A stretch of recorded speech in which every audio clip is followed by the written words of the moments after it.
ষষ্ঠ শ্রেণীর শিক্ষার্থীবৃন্দরা সবাইকে স্বাগতম। আজকে আমরা আলোচনা করব চ্যাপ্টার 14 নিয়ে, আরশিস লেটার। এখানে 14.4-এ বলা হচ্ছে শব্দগুচ্ছের অর্থ মিলাও। তাহলে আমরা ডান বাম করে অর্থ মিলাবো। তো এখানে কতগুলো শব্দ আছে, শব্দগুলোর অর্থ জানা থাকলে আমরা খুব সহজে মেলাতে পারবো। তো এখানে ওরিট মানে হচ্ছে চিন্তিত, দুশ্চিন্তা করা।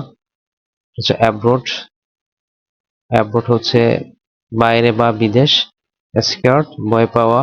পোর ওয়াটার পানি দেওয়া বা জল ঢালা। ফোরহেড মানে হচ্ছে কপাল। ফার অ্যাওয়ে দূরে। এট এ লস বা বিভ্রান্ত হওয়া। তো আমরা উত্তরটা দেখি।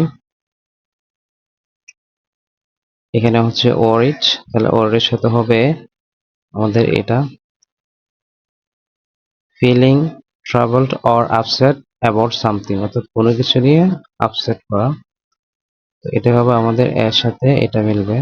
তারপর বি নাম্বার হচ্ছে অ্যাব্রোড, তাহলে এটাই হবে এ ফরেন কান্ট্রি, এটা বাইরের দেশ। তো এটা হচ্ছে স্কেয়ার্ডটা হবে বিকাম অ্যাফ্রেড, ভয় পাওয়া, ভীত হওয়া। এরপর হচ্ছে ফর ওয়াটার, এটার সাথে হবে আমাদের এই যে টু গিভ ওয়াটার, পানি দেওয়া, টু গিভ ওয়াটার। এরপর হচ্ছে ফরহেড মানে কপাল।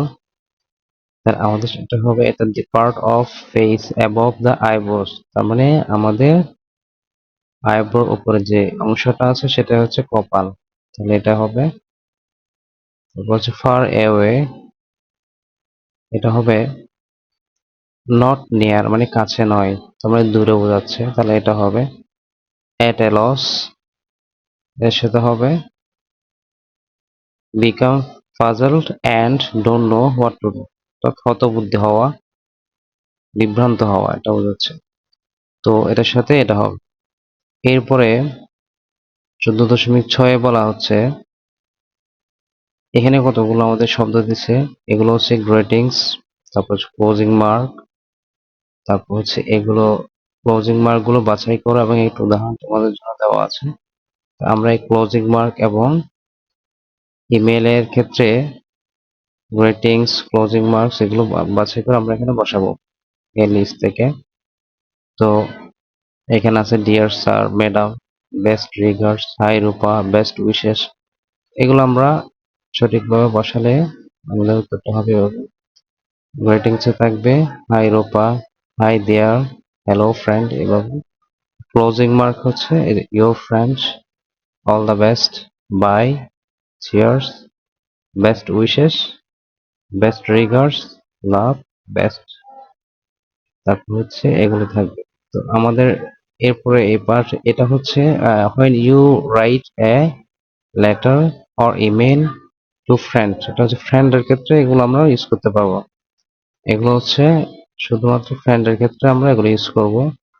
যদি একটা ফর্মাল লেটার লিখি বা ইমেল লিখি বা সিনিয়র বা টিচারের কাছে লিখি, তখন আমরা এভাবে ইউজ করতে হবে। গ্রেটিংসে বলতে হবে ডিয়ার ম্যাডাম বা dear sir, dear mister Chowdhury, এভাবে বলতে হয়।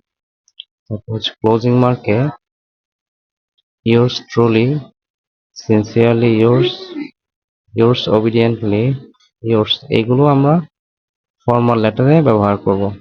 আচ্ছা, এরপরে 14.7-এ বলা হচ্ছে এখানে একটা লেটার দিছে, তো এখানে একটা ইমেল দিছে, ইমেলে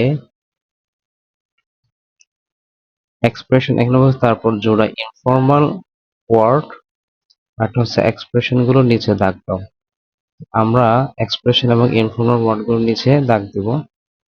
দেখি আমরা এদের এখানে বলা হচ্ছে হাই রাইসা, এটা হচ্ছে গ্রেটিংস, তাহলে এটা একটা এক্সপ্রেশন।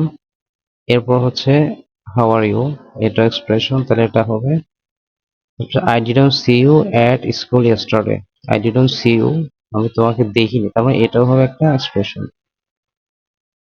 এরপর হচ্ছে I called your mother's mobile phone number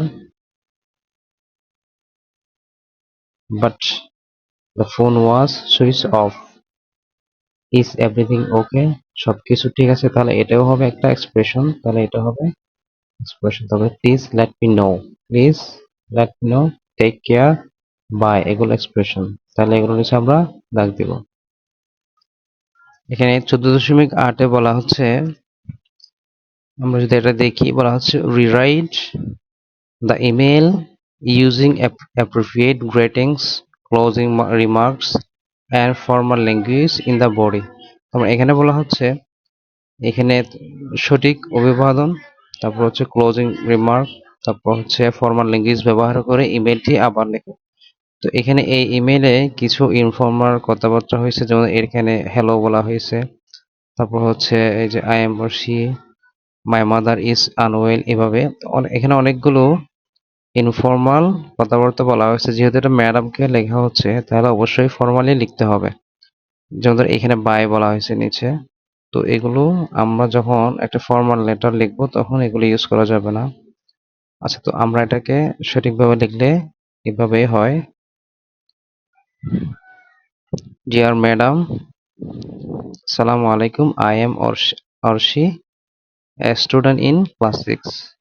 I wanted to inform you that এভাবে হবে, I wanted to inform you that my mother is very ill. She has been